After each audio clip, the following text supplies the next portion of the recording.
ओम शांति। 29 जून 2025 की अव्यक्त मुरली से होमवर्क। आज की अव्यक्त मुरली से जो फ्लो चार्ट सामने देख रहे हैं उसमें ब्रह्मा बाप समान अव्यक्त फरिश्ता बनने के लिए भिन्न भिन्न युक्तियां बताई गई हैं। इन युक्तियों को सारा दिन स्मृति में रख बाप समान बनने का लक्ष्य रखेंगे। जैसे कि आज की अव्यक्त मुरली है, नए वर्ष में अपने पुराने संस्कारों को योग अग्नि से भस्म कर ब्रह्मा बाप समान त्यागी, तपस्वी और नंबर 1 सेवाधारी बनना है, अर्थात सेवा में नंबर 1 बनना है। तो आज की मुरली से हम लक्ष्य लेंगे ब्रह्मा बाप समान अव्यक्त फरिश्ता बनने के लिए शक्तिशाली स्मृति स्वरूप बनना है। आज की मुरली से हम स्वमान लेंगे, मैं सदा विजयी आत्मा हूँ।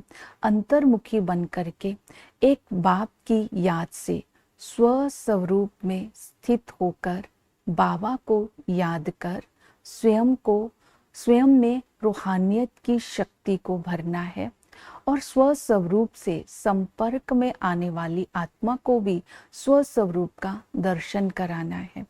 जब हम खुद रूहानियत की शक्ति भरकर आत्मिक स्मृति में स्वरूप बन करके रहेंगे तो दूसरों को भी हमें देखकर आत्मा का आभास होगा। इस तरह सदा ही विजयी हम रहेंगे और स्वयं को विश्व राज्य का अधिकारी बना सकेंगे। तो इस स्मृति में सारा दिन रहना है। तो आज प्रैक्टिकल में होमवर्क रहेगा, एक बाबा दूसरा ना कोई। अपने आप को हर प्रकार के आकर्षणों से मुक्त रखना है। आज की मुरली से पुरुषार्थ रहेगा। पहला पुरुषार्थ में अटेंशन देना है फॉलो फादर। जैसे कि ब्रह्मा बाप त्यागी थे, तपस्वी थे, अथक सेवाधारी थे, अखंड महादानी थे, ऐसा हमें भी बनना है। ब्रह्मा बाप समान एवर रेडी बनना है, तभी अव्यक्त फरिश्ता बन सकेंगे। सेवा में सदा ही जी हजूर करना है, जब तब हम बाप के प्यार का सबूत दे सकेंगे। और जैसे बाबा ने बोला समय और प्रकृति हमारा इंतजार कर रही है, तो अपना शक्ति स्वरूप धारण करना है। ब्रह्मा बाप अथक सेवाधारी थे, अंतिम समय भी अपना कर्तव्य पत्र लिखने का कार्य सब पूरा किया। ब्रह्मा बाप तपस्वी थे, रात को 2 बजे 2:30 बजे उठकर तपस्या करके पुराने संस्कारों का संस्कार कर अव्यक्त फरिश्ता रूप धारण किया। ब्रह्मा बाप निराधार थे, तपस्या करते समय किसी प्रकार का आधार नहीं लेते थे, लेकिन बाबा ने कहा तुम भले लो लेकिन अपनी स्थिति को शक्तिशाली बनाओ, इस तरह योग करो। ब्रह्मा बाप हमेशा ही निराकारी स्थिति में स्थित रहकर बाबा को याद करते थे। बाबा त्यागी थे, बाबा ने अपना पुराना कमरा नहीं छोड़ा। तो हमें अपने अंदर चेक करने हैं ब्रह्मा बाप समान त्यागी कहाँ तक बने हैं, ब्रह्मा बाप समान तपस्या करके हमने अपने संस्कारों को कहाँ तक भस्म किया है, अथक सेवाधारी कहाँ तक बने हैं। तो ब्रह्मा बाप की विशेषताओं को जीवन में धारण करना है। अखंड महादानी ब्रह्मा बाबा ने बन करके दिखाया। जब ये सारी धारणाएं हो जाएंगी तो हम भी अखंड महादानी बन जाएंगे। त्याग, तपस्या, निराधार, अखंड महादानी, हांजी का पाठ, ये सारी विशेषताएं आज अपने अंदर चेक करेंगे। दूसरा पॉइंट है पुरुषार्थ करेंगे ब्रह्मा बाप समान नंबर 1 और सदा विजयी बनने के लिए पुराने संस्कारों का संस्कार करना है। बाबा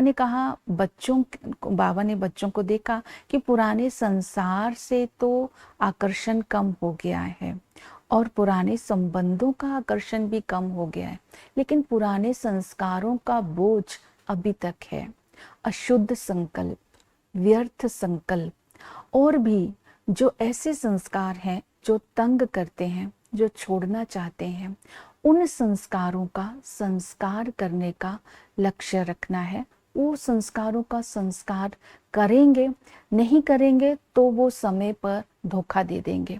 तो पुराने संस्कारों का संस्कार करने की विधि बताई। पहली विधि है तीव्र पुरुषार्थी बनो।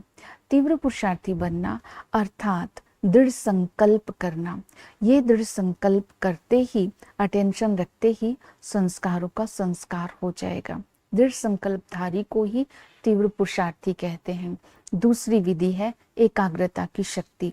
एकाग्रता की शक्ति का अर्थ ही है जिस समय जिस स्वरूप में जितना समय स्थित होना चाहे उस स्वरूप में स्थित होकर के पापों को भस्म करना। तीसरी विधि है पावरफुल योग। पावरफुल योग अर्थात अपने योग को अग्नि रूप दे करके अपने पापों को भस्म करना है। जब हम योग को अग्नि रूप देंगे अर्थात योग तपस्या रूप में करेंगे, तब जब हम संकल्प करेंगे विदाई, तो उस संस्कार की विदाई हो जाए। इस तरह योग को पावरफुल बनाना है। फिर बताया राजयोगी। तो हमने पुराने संस्कारों का संस्कार करना है। राजयोगी अर्थात स्वराज्य अधिकारी बनकर के रहना है।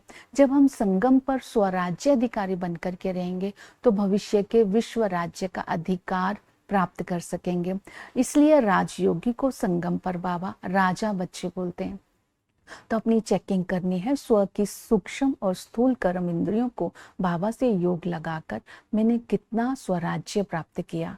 स्वराज्य ही राज्य अधिकारी बनता है। इसके साथ पुराने संस्कारों का संस्कार करने के लिए मास्टर सर्वशक्तिमान बन करके रहना है। जब मास्टर सर्वशक्तिमान उसको बोलते हैं जब हम किसी भी शक्ति को समय परमान ऑर्डर करते हैं तो वो शक्ति जी हजूर करे, उस शक्ति के साथ युद्ध ना करना पड़े, तो इसको बोलते हैं मास्टर सर्वशक्तिमान। तब हम संस्कार पर विजय प्राप्त कर सकते हैं।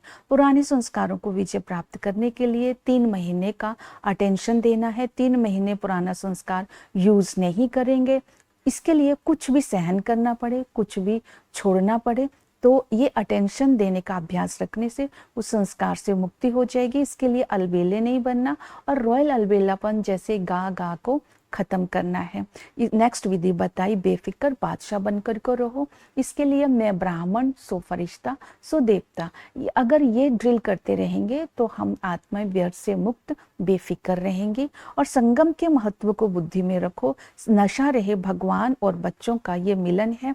इसी का यादगार दुनिया में है गंगा और सागर का मिलन, नदियों नदियों का मिलन। तो इस संगम पर बाबा हमारे भाग्य को देखकर हर्षित होते हैं और गीत गाते हैं वाह बच्चे वाह। और हमें भी अपने भाग्य को स्मृति में रखते हुए अंदर ही अंदर गीत गाते रहना है। वाह मैं, वाह मेरा भाग्य, वाह बाबा, वाह ब्राह्मण परिवार, वाह ड्रामा। और इसी ये गीत जब ऑटोमेटिकली अंदर बजता रहेगा तब हम बाप समान स्थिति में स्थित होकर पुराने संस्कारों से मुक्त होकर सदा विजयी अव्यक्त फरिश्ता बन जाएंगे। ओम शांति।